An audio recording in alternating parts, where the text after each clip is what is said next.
I'm Tina Kover, translator of Anne Berest's prize-winning novel, The Postcard, available now from Europa Editions, and I'm going to read a brief passage from the novel. I took the postcard out of my purse and studied it.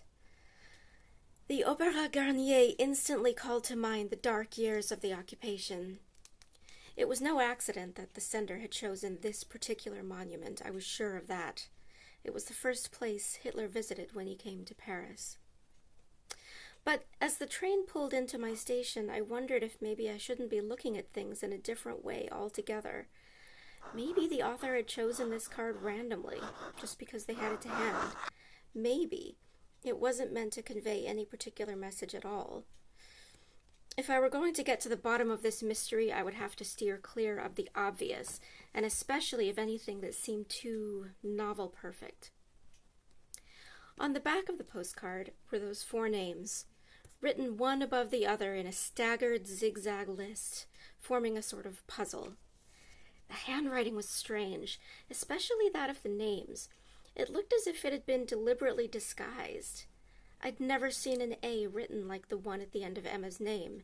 It was like 2 backwards S's, perhaps meant to be read in a mirror, like Leonardo da Vinci's famous notebooks.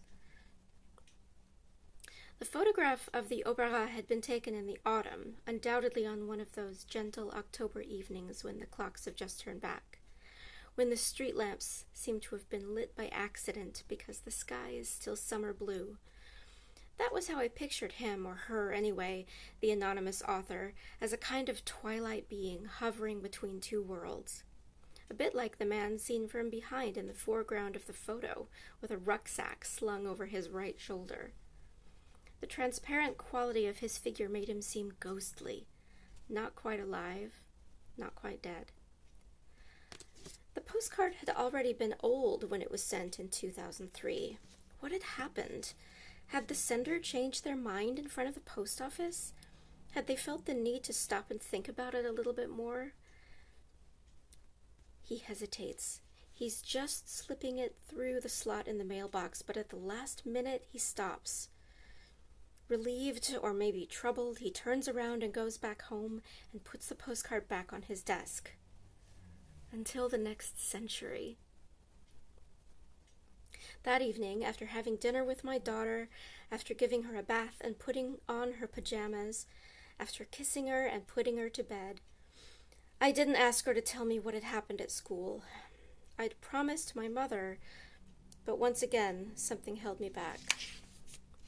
Instead, I went into the kitchen, and I held the postcard up to the light in the hood of the stove, and I looked at it for a long, long time, as if eventually, suddenly, it would make sense.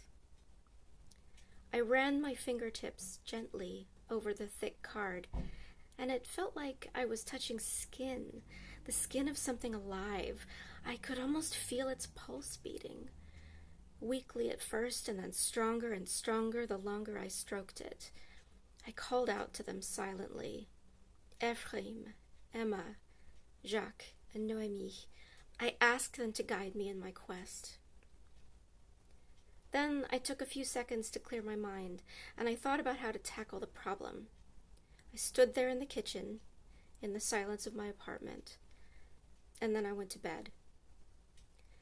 As I was drifting into sleep, just for a moment, I thought I could see them, the author of the postcard.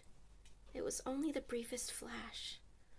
In the dimness of an old apartment, a figure at the end of a dark hallway, as if in the depths of a cave, waiting, as they had been for decades, patiently, for me to come looking for them.